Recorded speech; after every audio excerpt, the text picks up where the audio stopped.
for Newsfeed with me, Linda Alela. Now let's kickstart as Nancy Gathungu has been sworn in as the second Auditor General under the current constitution.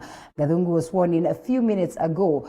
She was approved by Parliament on Wednesday, and she now comes in to fill the position that has been vacant for months now after Edward Ouko's term expired.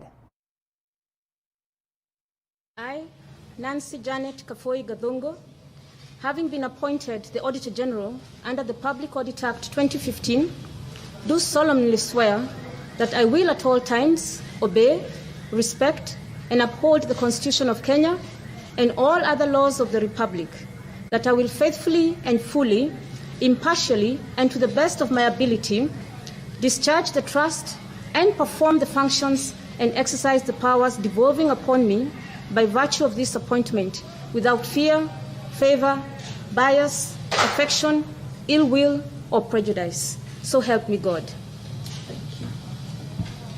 Honorable Chief Justice and President of the Supreme Court, Honorable David Maraga, the Head of the Public Service, Dr. Joseph Kinyua, the Chief Registrar of the Judiciary, my colleagues, Deputy Auditor General, and other distinguished guests, ladies and gentlemen, I am honored to appear before you this afternoon to take the oath of office as Auditor General of the Republic of Kenya. Honorable Chief Justice, ladies and gentlemen, as you may be aware, I'm assuming office at challenging times owing to the gap that existed between the expiry of the term of my former colleague and predecessor, FCPA Edward Ouko, and my assuming office. This has occasioned a backlog of audit reports, and my priority, therefore, will be to put mechanisms to clear the audit backlog as soon as possible so that entities may hold their annual general meetings and development partners can also get feedback on spending of the projects they support. And most importantly, the people of Kenya and other stakeholders can get information on how public resources have been managed for their benefit. It is also important to note that the country and the world at large is under the grip of the COVID-19 pandemic, which has been affecting our lives and livelihoods and disrupting normal operations. I shall therefore ensure that we continue to observe the health protocols, even as we work around the clock to clear the audit backlog that is a concern of all people. Honorable Chief Justice, audit services and audit reports are critical in monitoring and evaluating the outcome and impact of the management and use of public resources, and providing valuable information on whether we as a country are achieving our development priorities and service delivery objectives. The work of the office is therefore very critical in enhancing accountability in the public sector with the ultimate aim of transforming the lives of the Kenyan people. I shall therefore be holding this office in public trust, and I will be guided by the needs of the Kenyan people in asking for accountability on how their resources have been spent or managed by those in authority. I know we have a dedicated and professional staff at the Office of the Auditor General, and my staff will continue to ensure that we execute our mandate professionally while observing high levels of integrity. Honorable Chief Justice, this office is established under the Constitution of Kenya as an independent office, and we will be looking up to the judiciary, the Parliament, the executive, and other stakeholders to safeguard the independence of the office. In conclusion, ladies and gentlemen, the work ahead is enormous, and I will be counting on the support of my staff and key stakeholders in the accountability process to continue with the good work that my predecessor, Mr. Ouko, did. He left a legacy, and I will build on that legacy. I will build it on 4 critical pillars: independence, credibility, relevance, and accountability. Ladies and gentlemen, allow me to end there for today, and I wish you a blessed day. Thank you. For Chief Justice, Chief Registrar of the Judiciary. All right, all the best to her. And now a section of Forward Kenya leaders from Nairobi are now calling on the DCI to speed up investigations over a recent attack of Forward Kenya offices here in Nairobi. Addressing the media, the leaders have linked the attack to the recent Forward Kenya power struggle. To speak with one voice on issues surrounding our party. As you may be aware, a few days ago, some hired thugs were sent to these offices by the rebel party officials trying to forcibly accessed these premises with the intention of occupying these offices. Luckily enough, our security team, together with the police, managed to repulse them, though they left great destruction to these offices.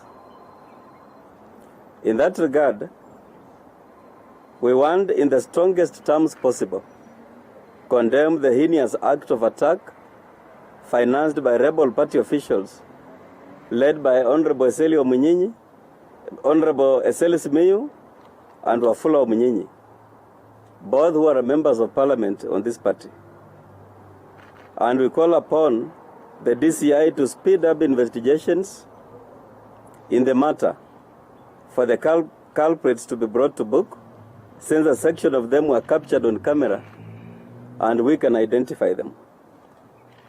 In the same manner, as the Ford Kenya Nairobi branch, we want to be clear that we distance ourselves from acts of the coup led by Tongoreni Member of Parliament, Eseli Simiyu, and his Kandui counterpart, Wafula Omunyinyi. Ford Kenya is a party that believes in democratic principles of usawa, haki na ukweli. And neither in our constitution or beliefs do we subscribe to coups or any other orthodox means of capturing power. If Honorable Munyinyi and Honorable Eseli are sincere, why could they not wait for the National Delegates Conference to take over leadership of the party, yet we had just completed grassroots elections before Corona struck the nation?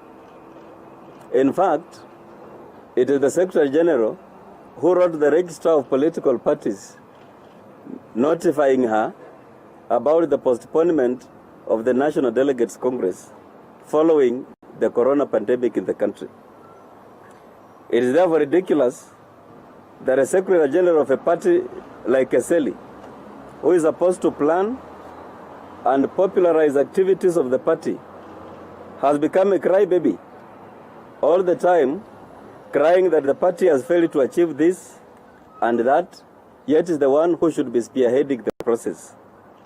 We want to remind him that his colleague SGs of other political parties, and I can give examples, Honorable Tuju and others, are the engines that run those respective parties, and we have seen them all over this country and in the media doing so. We therefore, as Nairobi branch, want to declare our unwavering support to our party leader, Honorable Senator Moses Masika Wetangula, that we are fully behind him, and whoever thinks will use criminals to capture the leadership of this party will be resisted at all costs. The reason being that this party's officials are chosen by the National Delegates Conference, and anybody who wants to ascend to the leadership of this party must participate in the national elections. That mandate is given by members of the National Delegates Conference. There are no shortcuts towards becoming a national official. We therefore assure our members in Nairobi that the party is intact, and the lion is roaring here at the Simba Den, Oledume Road, and we shall remain strong as we push the ideals of this party, the ideals that our founding fathers, the late Jaramogi Oginga Odinga, Masinde Muliro, the late Michael Christopher Omalo Kijana, bequeathed to us, because they gave us a responsibility to carry on with those ideals to other generations of this party. And Wiper Party leader Kalonzo Musyoka has warned Kenyans from unnecessary urban-rural migration, saying this is likely to surge COVID-19 numbers. Kalonzo says the lifting of the ban on cessation of movement was only meant to give Kenyans freedom, but must be responsible in the behaviors. Speaking at an event held on the Kalonzo Musyoka Foundation for helping the needy during the COVID-19 pandemic. COVID ni kubwa sana, na kama zote tungekuwa na moyo kujaribu kufanya kakitu, a lot of our people in the slum areas will not sleep hungry, watakuwa na hope. Hakuna anayejua hii COVID itaisha mwaka gani ama mwezi gani. Kwa hivyo kwa sasa lazima tujikakamue, tuzidi kushikilia na kunawa mikono, to observe distance. Kama vile nimeona hapa kila mtu ameweka distance mzuri sana. Umeona kwamba there's a spiking. Asubuhi ya leo nimeongea na gavana wa Laikipia, Mheshimiwa Deritu, this morning, and he told me they had 7 new cases in Laikipia. So this is what we had actually foreseen, kwamba tusipochunga rais akifungua vile alifungua kwamba watu waende kwa makaunti zao na manyumbani, tusije tukaambukiza wazee kule. Ingawaje sasa umesikia hii kumbe ugonjwa haijali tasa wazee, ni kila mtoto, hata mtu mkubwa. So we really have to continue keeping ourselves safe and praying. And I know that God in his own time is going to clear this COVID thing. And only critical cases are being treated at Pumwani Maternity Hospital after a number of staff tested positive for COVID-19. This comes despite the government maintaining that the hospital will remain functional but without limited services or with limited services. This follows a discovery that 41 staff in the facility had tested positive for COVID-19, with new patients now being referred to other hospitals.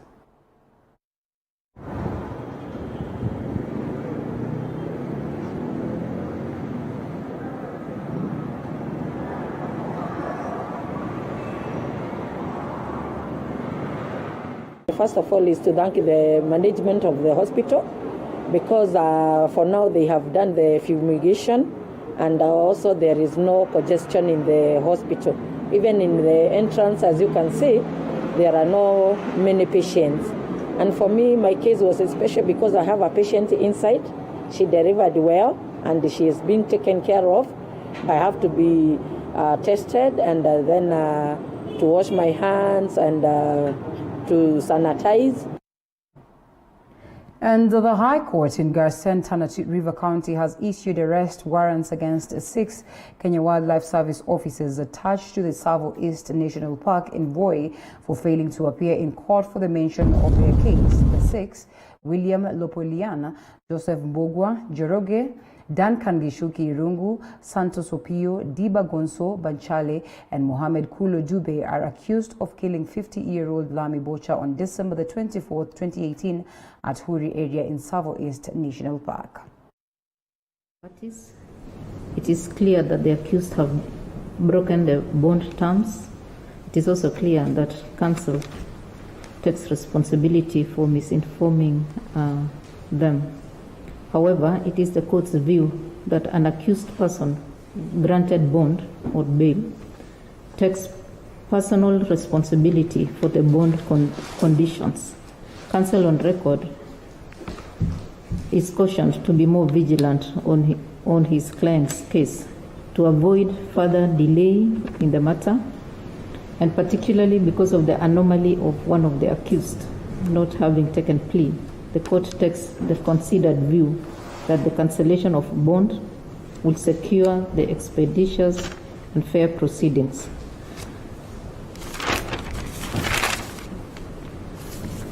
Consequently, the bond bail terms issued on the 15th of May 2020 to all the accused persons be and is hereby cancelled. A warrant of arrest is issued in respect of each accused. All accused to be presented before this court on Monday, the 20th of June, 2020. We now take a short break right here on Newsfeed. We'll be back with much more news, so don't you go anywhere.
And welcome back to Newsfeed. We still have so much in store for you, and we are right here to ensure that you are updated as promised. And now, as Kenya continues to record high number of COVID-19 cases, religious leaders have been urged to safeguard the well-being of the congregations by adhering to the measures and guidelines set by the Ministry of Health in the first phase of reopening places of worship. While backing the given guidelines, Bishop Dr. Mike Brawan of Metro Church International in Nakuru noted that reopening of places of worship will only be successful if Kenyans are willing to comply with the government regulations.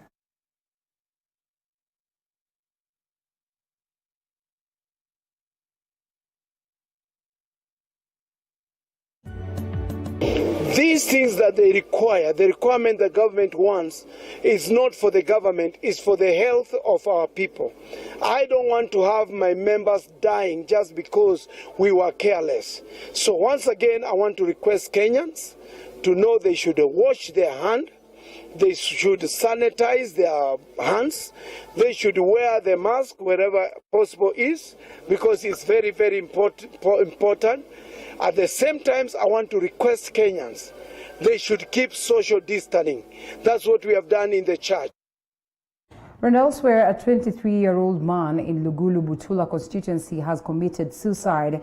The man is said to have jumped into a river Walatsi after cancelling to stop taking alcohol. The man, who is a second-year student at Bushiagala's Technical in Kakamega, committed the act when he was drunk after a quarrel with family members. The villagers will keep vigil at the river until the body of the deceased is found.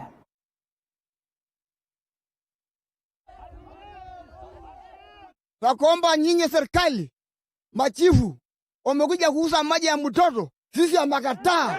Wamekataa mara 15. Ya tatu. Nakuomba tena, hii watu yangu wamekuja kuenda kuuza maji ya mtoto.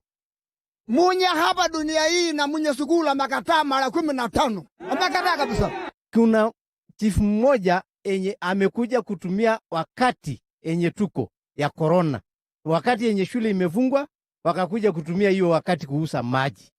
Hiyo ndio atutaki. Wacha maji, tumefunga maji mpaka tupate mkutano. Ndivyo watu waweze kukuja kupata maji ya halali. Tumesema hii maji ni ya sola, watu watumie wakati ya corona mpaka corona waishe. Tumesema kama wasasi wa Irparwa, hii maji itafunguliwa, saa ile tumepata mkutano ambaye tutajua hii maji itafanywa aje. Hii maji ndio tunauziwa mtungi moja shilingi 20, na ni wakati mbaya wa corona, hatuna pesa na tumepewa maji bure na NGOs. Na ndio tunapigania, tunasema tunataka haki yetu. Wanasema afadhali maji mwagike kuliko wasasi wa shule watumie. Now, Kenya's candidate for the position of World Trade Organization Director General Amina Mohammed has reiterated the need for African countries to unite and foster development through regional economic trade pacts. Amina has further lauded the free trade area negotiations that are currently ongoing between Kenya and the United States, saying the move is meant to escalate trade relations between the two member states of the World Trade Organization. Director General who is competent, who understands the issues, who knows the system, and who can be supportive of members' ambitions to negotiate, to participate in the multilateral trading environment. And so I don't know whether it's about much of being female or not, but if a female has that expertise, that experience, the skills that are required, and the leadership qualities that are needed, so much the better. I think then it would be very, very positive to have a woman. I don't think you should have a woman because you feel that a woman should hold this post at this specific time. I think it's important that the woman that is chosen is capable of supporting this system, of leading the secretariat, and doing the work that must. All the best to her. Now, there has been an increase in the number of postpartum depression across the globe, with at least 2 in every 10 women having been diagnosed with postpartum depression. However, many women do not know they are suffering from depression, as Immaculate Ojwang tells us. mpaka naogopa kushika mtoto. Then wife just goes bonkers.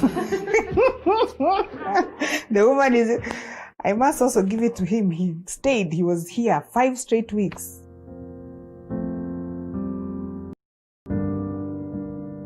Having a baby can bring about a lot of strong feelings, from excitement and joy to fear and anxiety. It can also result to something you might not expect to happen after such an amazing event: postpartum depression. A number of mothers experience postpartum depression, commonly mistaken to be baby blues after childbirth.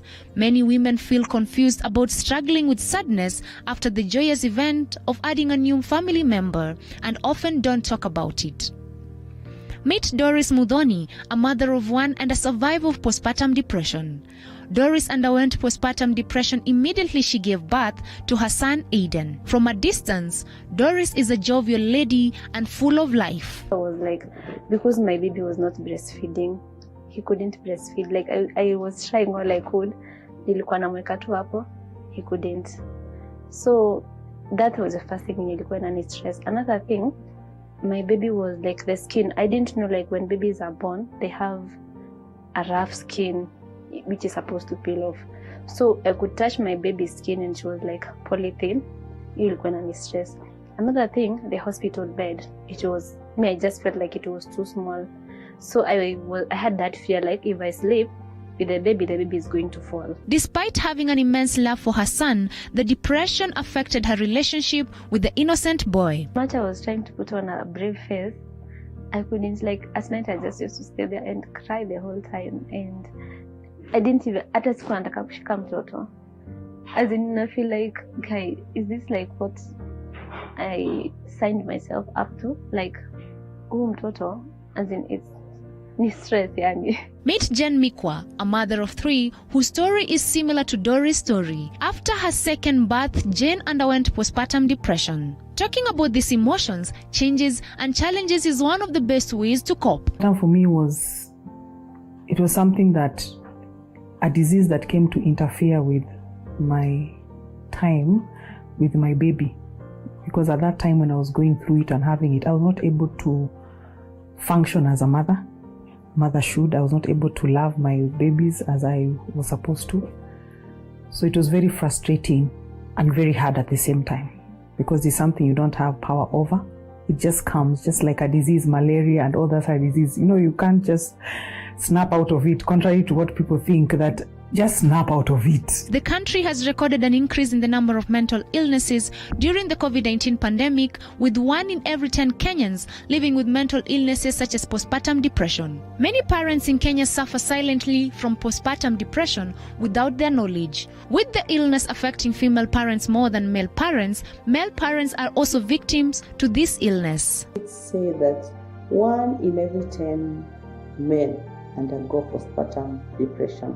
But because of the ego of the man, they don't understand it is postpartum depression. Having a baby is stressful, no matter how much you look forward to it or how much you love your child. Considering the sleep deprivation and lack of time for yourself, it's no surprise that a lot of new moms feel like they're on an emotional roller coaster. You normally don't do such things. Sit now. Talking about these emotions, changes, and challenges is one of the best ways to cope up with postpartum depression. Immaculate Oma, TV 47. I didn't realize she's Well, many mothers would resonate to that. Thank you so much, Immaculate, for that story. And on that very note, we say kwaheri. That's where we wind up Newsfeed. I get to see you again tomorrow, same time, same place. My name is Linda Alela. Do enjoy the rest of watching TV 47.